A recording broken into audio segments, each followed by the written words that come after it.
When you do a bit of harmless nuclear testing, it turns out some people can become slightly offended.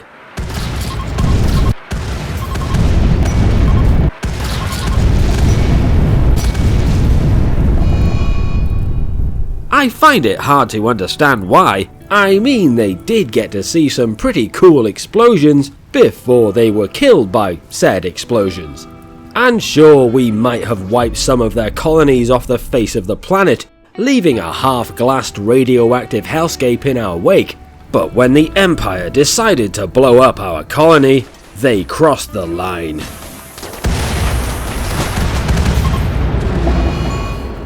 Just because my nuclear weapons had managed to hurt the Imperial's feelings, this colony was now a shadow of its former, happier self.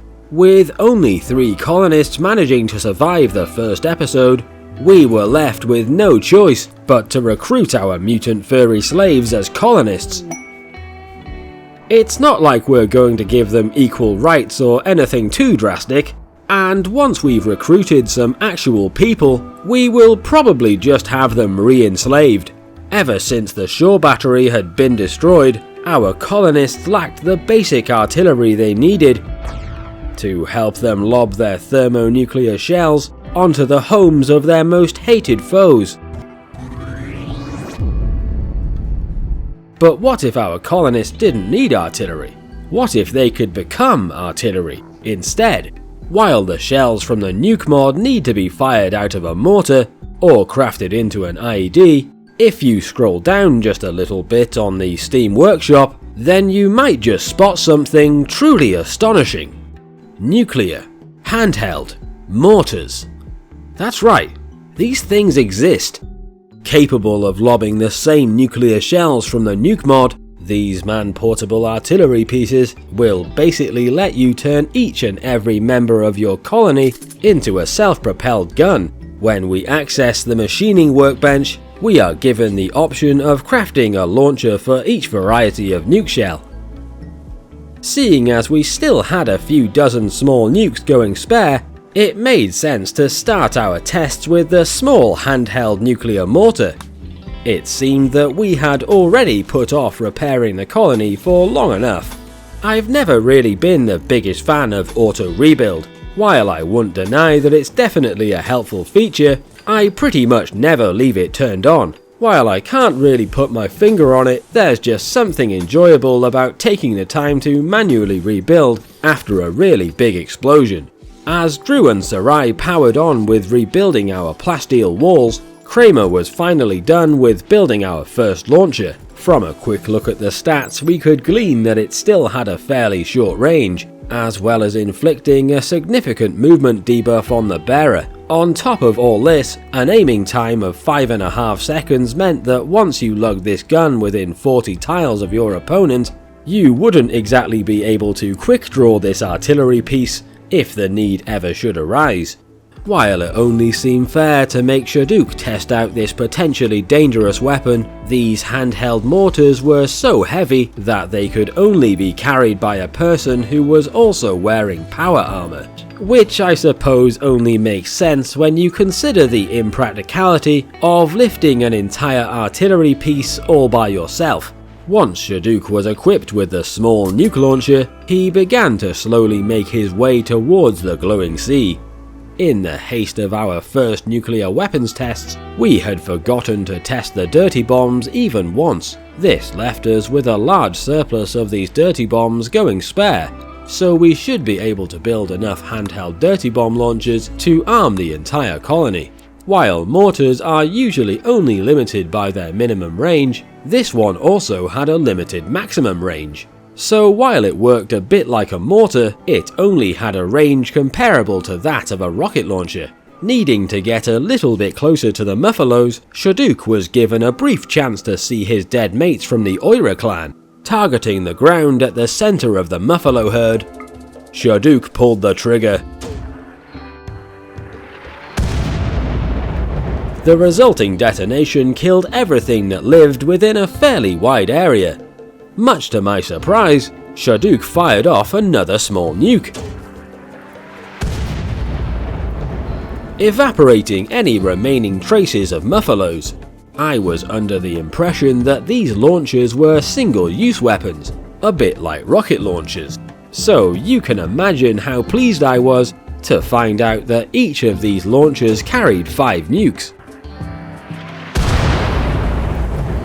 Between the blast damage and the radiation effects, every time you fire this weapon, you can basically kill an entire raiding party. But as Shaduk tested the 4th small nuke in the vicinity of an unsuspecting squirrel,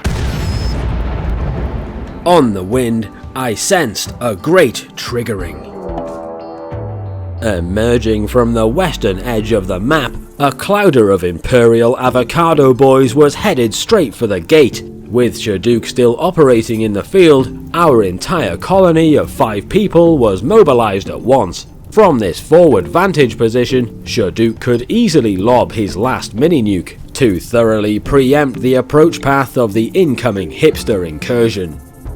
In an attempt to pin our enemy in place, our colonists charged.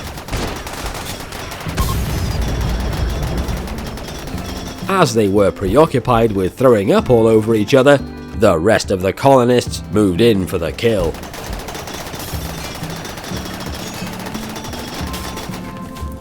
With the weakling enemy denied any chance of escape, Shaduk and Barorish headed back toward the colony. As Sarai began lugging Lin back to our jail, our effort to repopulate our colony was well underway. During our nuclear tests, Kramer and Sarai had already managed to build all 6 of the launchers I had ordered. Now that our colony possessed the means for vengeance, we found several Empire colonies to be within range of our transport pods, as well as an Imperial city way off to the east. Only 4 of our original pod launchers had survived the last episode intact.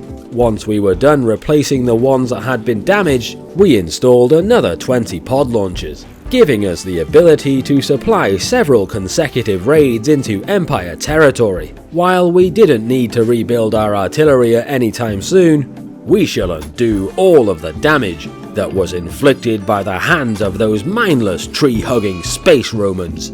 To repay their insult in its entirety, I sent Drew to land at the edge of a sizable Empire colony.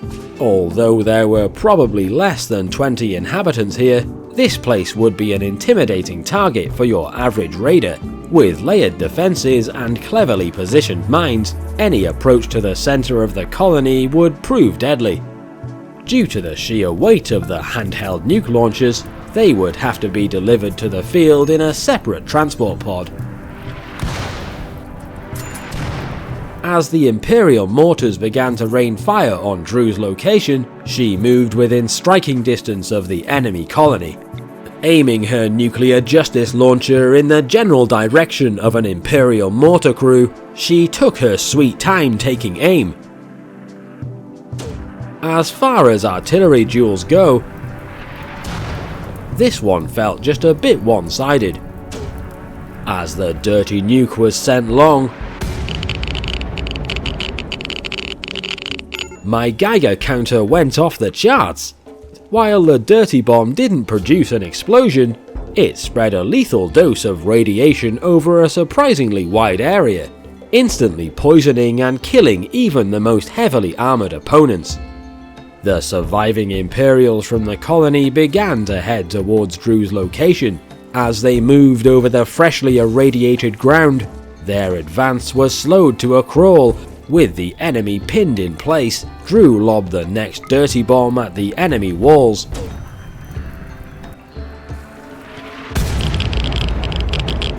While the deadly poison effects from the bombs could floor a whole squad of Imperial soldiers, the detonation of the bombs was so benign it hadn't even detonated any of these landmines.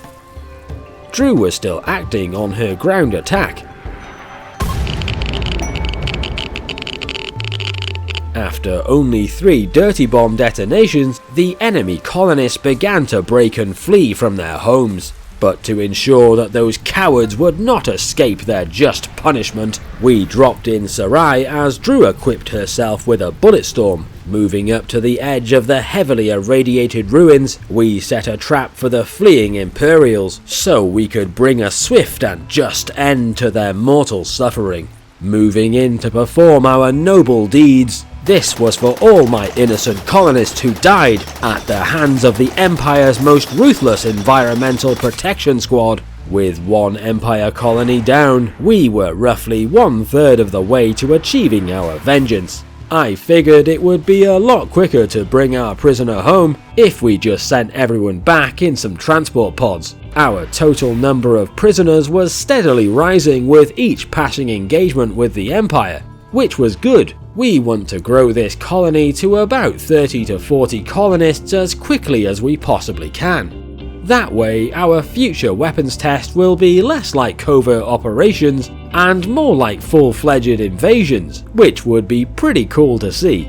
While Drew and Sarai had been putting the boots to the cowardly Imperials, Kramer had been busy rebuilding our stockpile of large nuclear warheads. We could only construct a handful of the large nuke launchers for the time being, so we limited their production to just 3 guns. As Kramer loaded the nuke shells into our first large nuke launcher, Shaduk was immediately sent to the transport pods. The colony of Nisus would act as an involuntary host to our second nuclear test, where we would glass the Earth in the very name of glorious retribution. Once the large nuke launcher had dropped in, this colony looked like more of a hard target than the last hovel we had erased, plus there seemed to be a lot more Empire troops on the ground than usual. It was almost like they were expecting us. The enemy artillerist gave Shaduk a warm welcome, but their eco-friendly incendiary shells were no match for Shaduk's animalistic swiftness. Once he was in position, Shaduk prepared to unleash nuclear fire upon the enemy battery, but with a vegan-friendly incendiary descending, Shaduk's beard went up in flames. While his mangy fur was a little bit singed, he quickly repositioned, and while the enemy artillerist scrambled to reload, Shaduk took his chance to fire his first shot. Unmoved by the incoming counterfire, the large nuke blast devastated half of the colony of Nisus, as well as handing out massive speed debuffs to anybody who just happened to be nearby.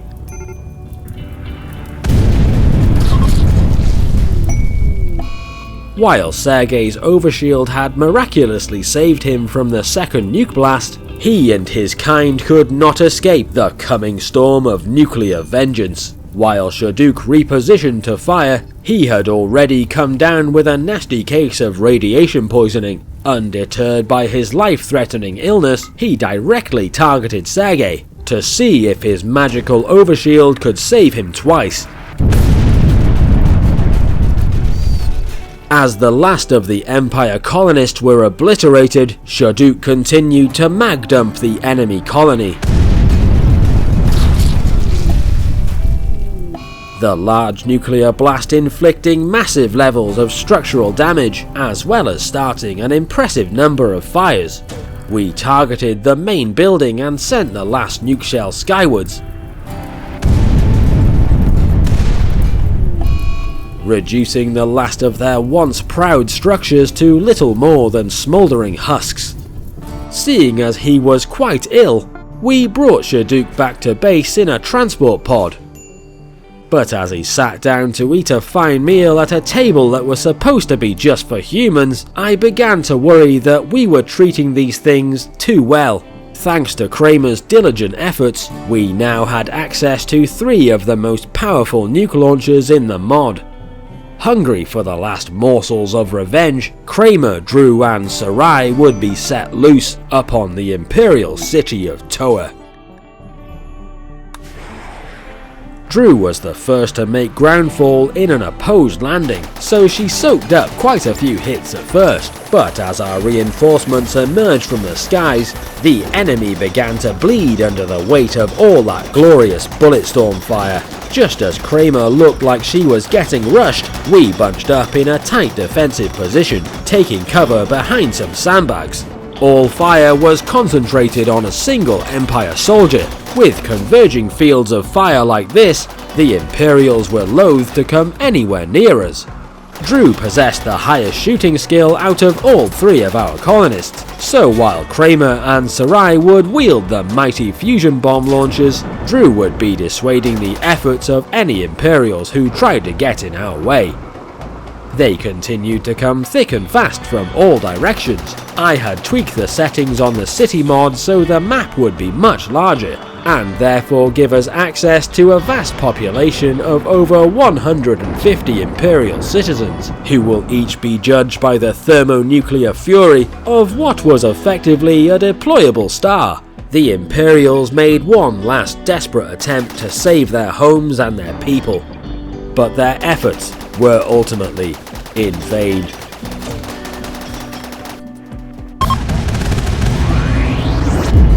The instantaneous cookie cutter ate a huge chunk out of the city, while a rolling wave of annihilation swept away anything that managed to escape the initial blast. As the last of the assaulting Imperials sputtered out and died on the floor, our forces began to make their way into the city. Drew had taken hold a forward position, giving Kramer and Sarai all the time they needed to reach an optimal firing position. Things were getting pretty intense as Sarai lined up her shot, targeting what must have been at least 50 Empire citizens. Taking her turn to fire next, Kramer aimed at a large number of heavily populated structures.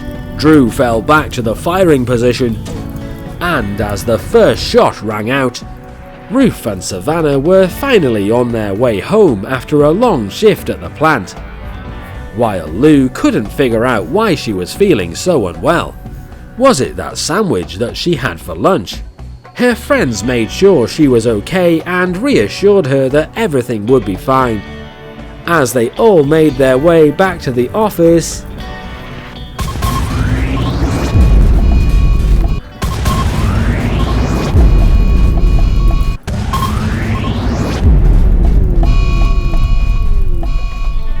the mighty fusion detonation reduced these guilty Imperials to their base elements of soybeans and treachery. Kramer's shot dashed across the sky, devastating a huge chunk of covered buildings in the process.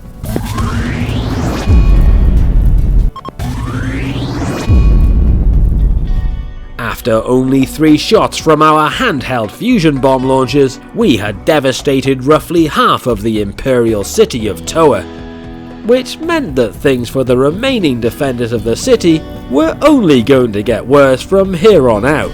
There was quite a bit of resistance thrown our way on the outskirts of the city, but despite the Imperials' best efforts, both Sarai and Kramer managed to simultaneously launch their fusion warheads.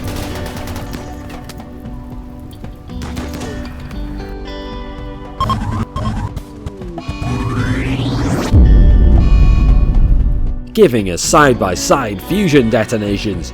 Between their converging blast diameters, they managed to wreck most of the remaining city.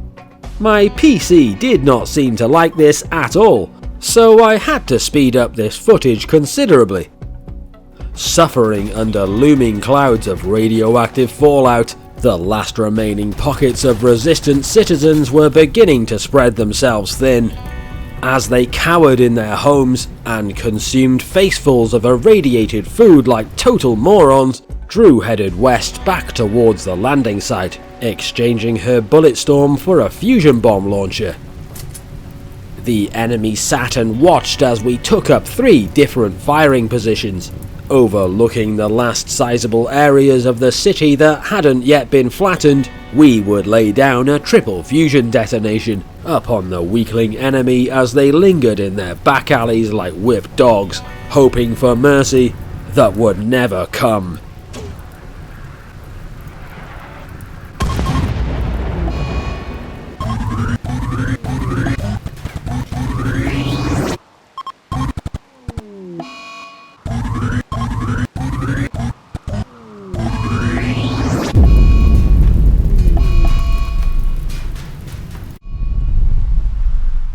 thunder rolled across the map in all directions, the gargantuan blast diameters of all 3 fusion bombs threatening to engulf my own colonists.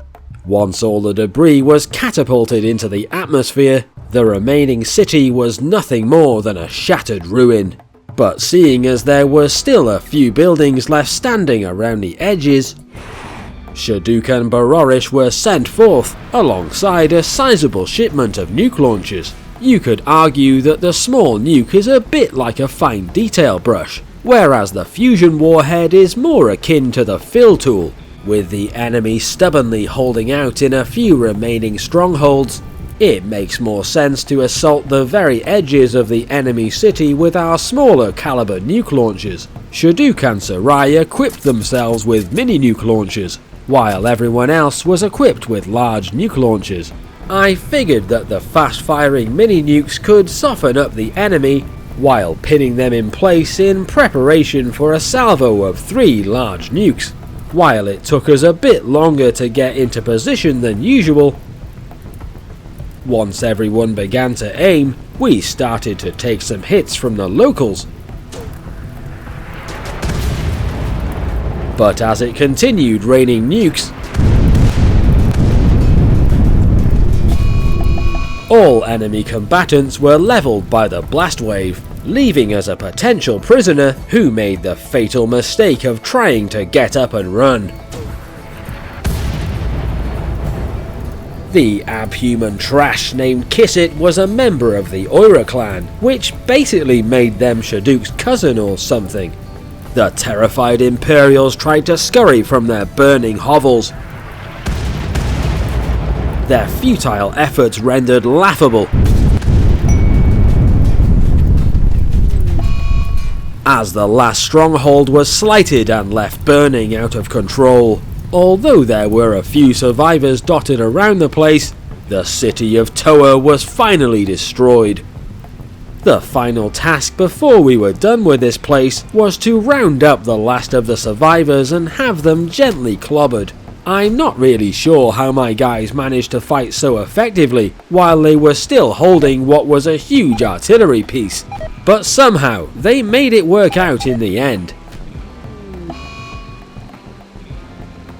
Most buildings that were still standing would not remain upright for very much longer. Plus, apart from the former Imperial citizens we were about to drag away in shackles, there was no one even left alive in the city of Toa to defend the crumbling ruins from the predation of looters and the elements. For their treacherous attack on my shore battery during the last episode, this city had paid the ultimate price for betrayal. The only part of the urban expanse to remain relatively untouched was surrounding the drop site, where we also managed to leave behind all of our loyal bulletstorms. As we podded out of the ruined city, it was erased from the landscape for all eternity. Returning from our third and final nuke launcher test, we had managed to score a fair number of prisoners during our atomic escapades. Once we've recruited all of the prisoners, we should be able to start doing some larger raids into Empire territory. We also definitely need to grow this base, as well as its capacity to produce resources for our most crucial upcoming experiments. While being forced to fire an untested nuclear cannon is probably quite bad for your health in the long run, I still think Shaduk got off too lightly during this episode. Yes, he did suffer a bit when he came down with that spell of radiation poisoning, but we also can't forget that he got to fire a really cool gun, which wiped out an entire settlement in just a few hits. During these nuclear tests, we have taken this simple fur-covered idiot and elevated him to almost the rank of a full human being. This has clearly all been a terrible mistake, so that this will not set a precedent for the rest of their ilk, who could now mistake themselves as our equals. Shaduk must be punished at once. The most appropriate disciplinary task I could set for the mutant furries was to send them both to begin cleaning up the glowing sea. To help motivate the abhumans in their duties, Kramer and Sarai armed themselves with dirty bomb launchers. While Shaduk and Bororish faithfully scrubbed away the layers of irradiated filth with nothing more than a bargain bin toothbrush, a trade caravan rocked up next to the mutant furries' cleanup efforts, presenting our colonists with a target so tempting they were given no choice but to open fire.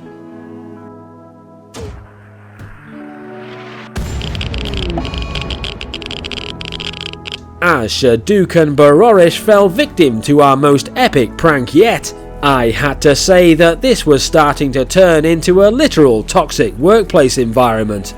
While we could easily bring them back from the dead, considering we were all out of resurrection serums, for the meantime they were just going to have to sit this one out in the fridge. If you have enjoyed this episode of The Explosion Factory, then please don't forget to leave a like and a comment below. Seeing as we've still got some ammunition going spare, I think it would be nice to finish this video by blowing up some wildlife.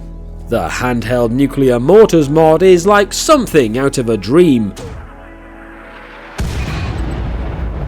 Combining the Nukes mod with the vanilla Heavy Weapons Expanded mod, if you want your colonists to be able to wipe out entire armies, or even a whole city in just one hit,